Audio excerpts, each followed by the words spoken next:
Selamat datang di Temu Tamu. Tapi ya overall lancar waktu itu. Em, tapi ya sempat dimarahin juga habis-habisan dari provinsi yang bilangin kalau kenapa tadi ngomongin kayak gitu bla bla, kalau kamu kayak tadi itu kamu nggak bakalan lolos ke Kemenpora segala macem.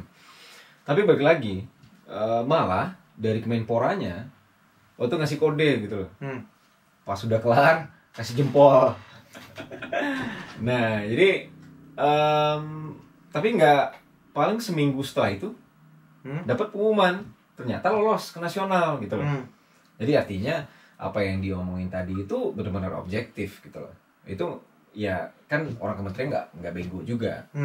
Nah jadi baru dah prepare buat ke nasional. Dan apa ya, kalau gue ngomongnya sih lebih ke ada beberapa hal di pemerintahan itu sebenarnya lebih ke person gitu loh.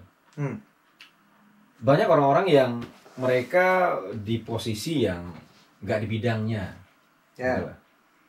Dan sampai kayak dulu itu malah pas kita masih dari kabupaten untuk persiapan ke nasional, sempat waktu itu gue lagi di Sumatera Utara waktu itu, lagi di Medan. Dan sementara ada beberapa dokumen yang mesti dikelarin gitu loh. Nah malah ada dari orang dinas yang sampai jam 2 malam di kantor yayasan untuk nyiapin lengkapin seluruh dokumen kita gitu loh. Makanya gue bilang kayak apa ya, yang ada di pemerintahan itu ada yang benar-benar support juga gitu loh. Ada yang ya mungkin lebih ke ya udah sebatas tugas gitu. Berarti konteksnya penempatan di Pemda sendiri kebanyakan nggak pas pada tempatnya, nggak pas di posisinya masing-masing. Ya mungkin bisa dibilang kayak gitu. Tapi balik lagi, soalnya kalau ngomongin ini sih lebih ke apa ya? Karena pas gue di Kemenpora, kita sempat ngobrol-ngobrol juga sama teman-teman yang dari provinsi lain gitu loh. Ternyata kondisi kayak gini itu bukan cuma di daerah kita aja gitu loh. Mayoritas dari teman-teman yang mewakili nama daerah mereka, ya pemerintahnya kayak gitu juga gitu loh.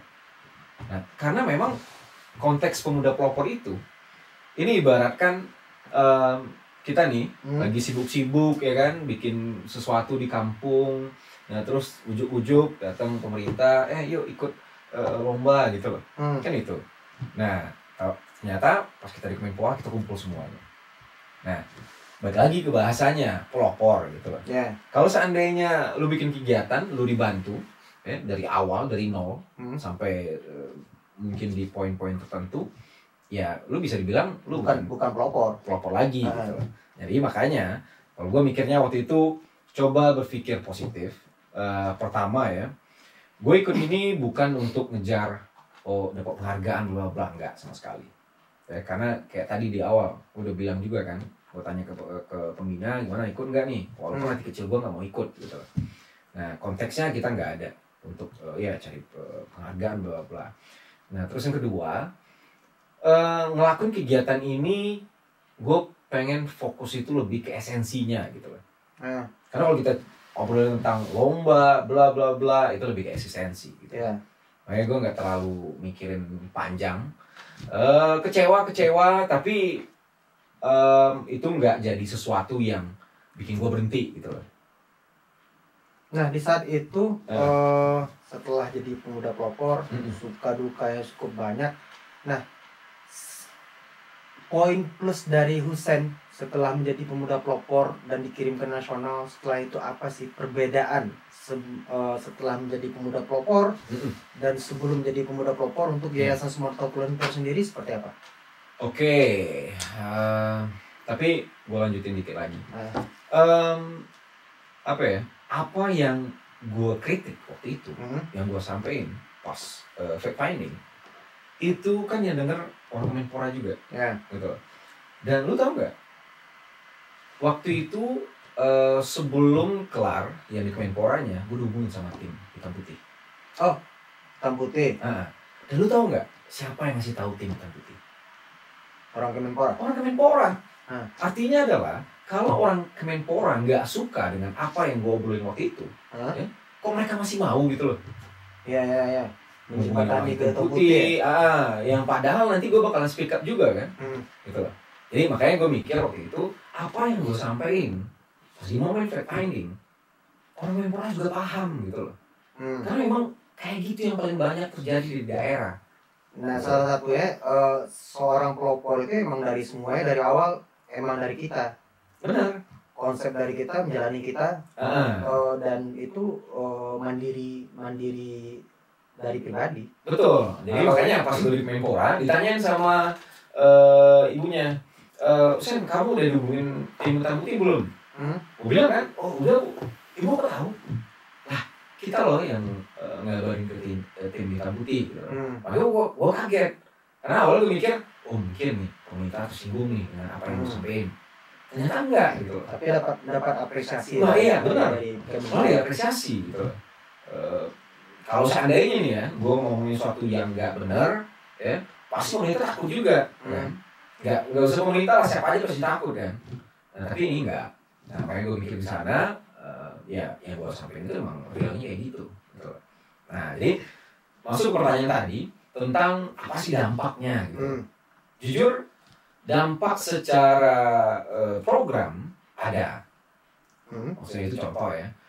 Gue datang ke suatu lokasi, pasti nanti karena orang tahunya gue berpelopor nasional, setidaknya orang udah nggak mikir dua kali gitu.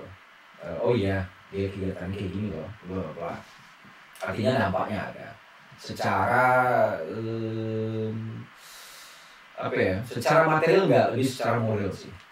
Tapi gue lihat gini bro, setelah bro ikut kegiatan sampai ke pemuda pelopor nasional, kalau untuk di Yayasan Sumatera Frontier, gue pribadi lihat lu lebih ke euforia kegiatan sih. Jadi esensi dari Yayasan Sumatera Frontier hampir stuck di saat itu. Nah itu yang gue rasain. Nah bagi lu pribadi setelah itu, nah gue lihat lu jadi narasumber ke sana sini dan terlibat aktif juga di pemuda-pemuda tingkat Sumbar, sering-sering diskusi gitu kan. Lebih karena seremoni doang. Untuk esensi dari Yayasan Sumatera Frontier udah bisa gue bilang stuck. Benar nggak? Salah. Itu gue berani bilang salah. Karena gini, gue udah bilang, gue pulang inisiatif pribadi aja ya, sekian udah kelas 1000 hari bikin yayasan bla bla. Jadi bisa dibilang jujur gue nggak peduli mau yang seremonialnya tadi itu lebih kayak eksistensi gitu. Nah, kenapa gue bantah tadi? Karena sampai sekarang ya program itu jalan gitu loh. Tapi nggak semua yang apa yang kita lakuin itu mesti kita kabarin juga ke orang gitu. Mungkin lu bisa ngeliat juga ya. Kelar dari 2019 itu postingan-postingan kita di sosial media bla bla tentang yayasan malah nggak terlalu banyak gitu. Karena tujuannya adalah gue bikin ini bukan untuk ya kita dilihat orang ini bla bla enggak, tapi memang ada momen yang gue mesti ngomong gitu loh. Karena apa ya, sama kayak misalkan nih gue ngeliat sesuatu yang nggak gue suka gitu, atau sesuatu berjalan nggak sesuai dengan semestinya. Nah di momen itu gue punya prinsip lebih salah orang yang tahu tapi milih diam dibandingkan orang yang tidak tahu sama sekali dan dia diam gitu. Nah ini ada beberapa hal yang gue tahu dan karena gue udah terlanjur tahu nih, gak mungkin gue diam gitu. Nah makanya misalkan nih ada suatu kegiatan dan di sana gue mesti hadir. Nah jujur gue harus hadir di sana karena dengan kesempatan itu gue bisa ngomong sama semua orang gitu. Jadi artinya apa yang menjadi pemikiran tadi itu nggak cuman dalam konteks gue ngeritik aja, tapi kita coba tawarkan solusi juga gitu. Jangan fokus sama masalah, tapi fokus sama solusi. Benar. Jadi sama kayak misalkan dari tadi nih ngomongin tentang pemerintah itu bla, kita nggak boleh stuck di sana aja gitu. Yang kita pemuda tetap harus jalan. Karena benar kayak yang pernah gue sampaikan sebelumnya, ada atau enggak pemerintah atau yang lain ya yang membantu ya, yang kegiatan ini tetap jalan. Karena ini dimulai bukan dari gue pulang terus mikir, oh gue harus bikin suatu wadah, gue gak ada mikir itu sama sekali dulu awalnya. Sampai gue juga mikirin, oh bakalan ngajak semua orang untuk ikut kegiatan, nggak ada pemikiran kayak gitu. Artinya ini benar-benar inisiatif pribadi aja gitu. Gitu. Nah, gue lebih tergelitik di sini. Nama yayasannya Sumatera Volunteer, berarti karlawan. Ya kan? Nah, ini buat anak muda, pemuda-pemudi Kabupaten Tanah Datar, kan pada mikir nih, pengen gabung ke Yayasan Sumatera Volunteer, tapi nggak tahu caranya seperti apa, prosedurnya seperti apa harus aktif berbahasa Inggris. Nah, dalam konteks ini kan Husein dengan teman-teman ngajarin bahasa Inggris kepada anak-anak SD ya. Nah, untuk teman-teman, untuk pemuda-pemudi Kabupaten Tanah Datar, untuk dapat bergabung ke Yayasan Sumatera Volunteer seperti apa? Oke. Pertama bisa menghubungi kita atau via DM di Instagram Yayasan Sumatera Volunteer. Terus nanti atau teman-teman bisa menghubungi kita di kontak WhatsApp-nya juga ada di profil di Instagram. Nanti setelah itu kita bakalan kirimkan formulir pendaftaran yang diisi, itu ada data segala macam. Nah, habis dari sana nanti baru kita kan ada 3 program, teaching English, pendidikan, terus ada environment education, pendidikan lingkungan, sama pemberdayaan masyarakat. Nanti setiap orang yang atau teman-teman yang pengen gabung, mereka bisa pilih 3 program, salah satu atau ketiganya. Nah, nanti baru dah ada kita kumpul dulu, nanti kita briefing, terus kita kasih tahu informasi tentang yayasan, bla bla. Jadi sederhananya, kalau ada teman-teman yang tertarik untuk ikut serta dalam gerakan ini, teman-teman bisa kontak kita, bisa hubungi kita via Instagram, DM, atau via WhatsApp yang tertera di profil Instagram kita. Satu lagi, gue pengen nanya nih sama brother Husein.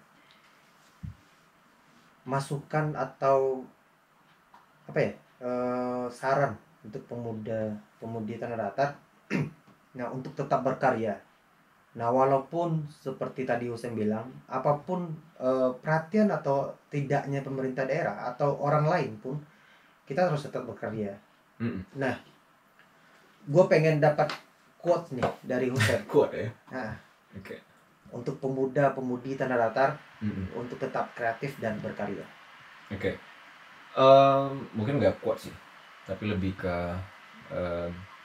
sebenarnya fokus aja dulu dengan niatnya gitu. Terus pastilah ya, kalau kita mau ngelakuin sesuatu yang volunteering atau sesuatu yang baru di lingkungan kita, khususnya di kampung atau di kampung, jangan terlalu fokus dengan obrolan negatif. Gitu loh. Karena mungkin orang yang punya statement negatif atau berpikir negatif, mungkin mereka belum tahu. Gitu loh. Jadi jangan sampai kita terpengaruh dengan hal yang gak jelas. Fokus saja dengan niatnya. Contoh mau ngelakuin untuk bidang sosial, ya tetap aja lakuin itu. Fokus ke esensi. Karena gue benar-benar percaya ya, di saat kita fokus dengan esensi, eksistensi itu bakalan datang gitu loh. Kalau misalnya kita ngejar cuman eksistensi ya, tanpa mempertahankan esensinya, kita cuma dapat ya dilihat orang lah, habis itu dan itu sifatnya sementara gitu loh. Tapi kalau misalkan kita fokus di esensi tanpa memikirkan eksistensi, kita bakalan jalan terus belajar terus. Kalau kita semakin jalan belajar, pastinya kita berkembang kan. Nah, otomatis bakalan banyak juga pencapaian yang mungkin lebih besar lagi bakal kita dapetin gitu loh. Jadi pada intinya adalah fokus pada niat, tujuannya apa. Jangan terlalu dipikirin omongan orang, ya, apalagi dari orang yang nggak begitu paham dengan apa yang dilakuin. Terus juga jangan terlalu bergantung ke orang lain, gitu loh. Karena kenapa? Kalau kita bergantung ke orang lain, seandainya harapan kita itu nggak terjadi misalnya, yang kita rasain apa? Kecewa kan? Kecewa. Nah, kalau kita udah kecewa, berarti kita udah mikir negatif, gitu loh. Nah, jadi coba tanamkan aja, tetap mandiri dengan kegiatannya sambil dipikirin juga bagaimana nih sustainable dari kegiatannya. Maksud sustainable ini keberlanjutannya gimana gitu. Contoh, punya suatu program pasti ada cost. Ya. Nah, gimana nih cara untuk cover cost-nya? Nah, mungkin bikin sesuatu yang sifat merchandise, sesuatu hal kreatif lah. Ya nanti bisa ya support kegiatannya juga gitu. Nah, ngomong masalah itu, masalah ide kreatif tadi, Yayasan Sumatera Volunteer ngeluarin produk juga ya. Yang dari sedotan bambu. Benar. Udah ekspor ke Belanda kalau nggak salah. Belanda dan Australia. Enggak, Belanda doang. Belanda. Nah, itu ide itu dari mana sih? Oke. Untuk sedotan bambu sama bro. Sama kayak yang yayasan ini. Ide awal kita nggak mikirin untuk kita jual, kita promosiin bla bla, enggak. Jadi waktu itu gue masih ingat kita lagi jalan, waktu itu lagi di laut nih, ya kita naik boot, kita jalan ke Pemutusan. Nah pas di sana ada nih teman Al kan, Al ngeliat, oh ada paus, gue kaget kan, masa iya ada paus di sini gitu. Ternyata ada beneran. Dan kebetulan Bang Guri temen bawa drone juga. Nah itu coba, kelihatan pausnya. Dan langsung gue connect dengan berita seminggu sebelum itu tentang adanya paus yang mati di Wakatobi. Nah yang di perutnya itu lebih dari 5 kilo sampah plastik. Nah jadi pas kita udah ngeliat paus, terus kita lanjut ke pulau, sampai ke pulaunya kita ngeliat banyak banget sampah. Jadi apa yang gue baca seminggu sebelumnya kayak connect semuanya gitu loh. Nah ibaratnya sampah-sampah yang ada di pulau ini itu bakalan dimakan sama paus ini juga gitu loh. Dan nanti bakal kejadian sama kayak yang di Wakatobi. Nah jadi oke. Tapi apa nih yang bisa gue lakuin?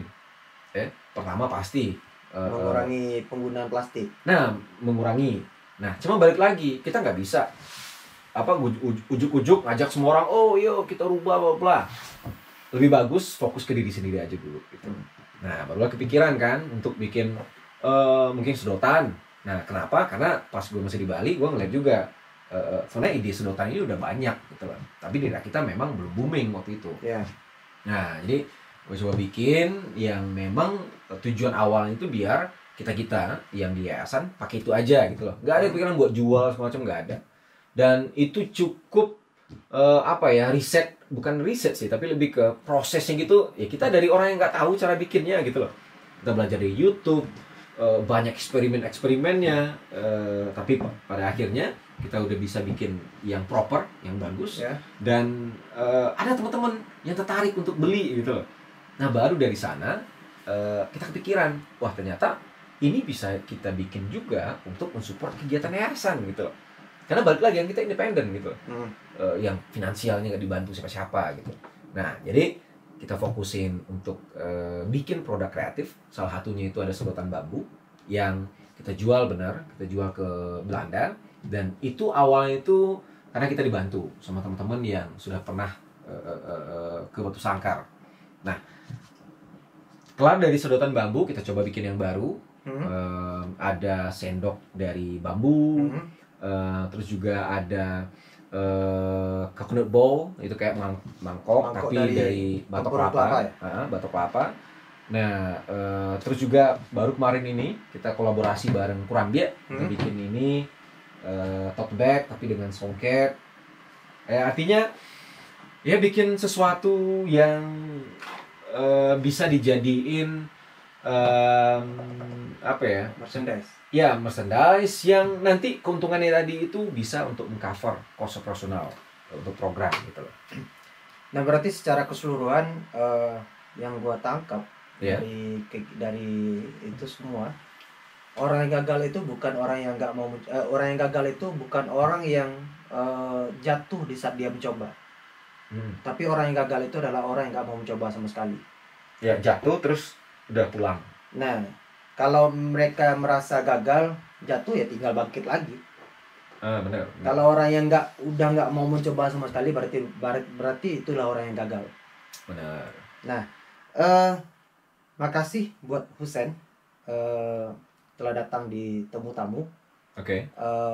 Makasih juga untuk cerita semuanya dari Husen tadi, bisa jadi masukan juga buat saya, buat gua, bisa jadi pandangan baru juga buat pemuda-pemudi Tanah Datar atau yang nonton di channel YouTube kita. Semoga Yayasan Sumatera Volunteer makin berkembang ke depan. Amin. Makin banyak yang mau gabung untuk menjadi relawan. Amin. Di bidang pendidikan, di bidang sosial masyarakat, dan di bidang lainnya yang tergantung programnya Yayasan Sumatera Volunteer. Dan doa terakhir dari gua, bro. Apa tuh? Semoga terwujud nikah tahun ini. Amin. Makasih buat produsen. Sampai ketemu di perbincangan kita ke depannya lagi. Oke, siap. Ya, makasih banyak juga buat Rapi ya, Pak Bos, yang udah ngasih apa ya, tempat lah untuk speak up about something gitu loh. Tapi dengan catatan yang disampaikan itu real adanya. Ya. No setting-settingan ya. Kita mah nggak main setting-settingan. Oke. Nah, kenapa? Hah? Kenapa? Karena kita lebih bagus jujur di awal. Oke. Selanjutnya terserah Anda. Asik. Mau percaya mau enggak, kita udah jujur. Oke. Nah, itu bagus tuh. Harus awali dengan kejujuran, selanjutnya terserah Anda. Benar. Oke, sekali lagi bro, makasih udah datang di Temu Tamu. Sampai jumpa di Temu Tamu.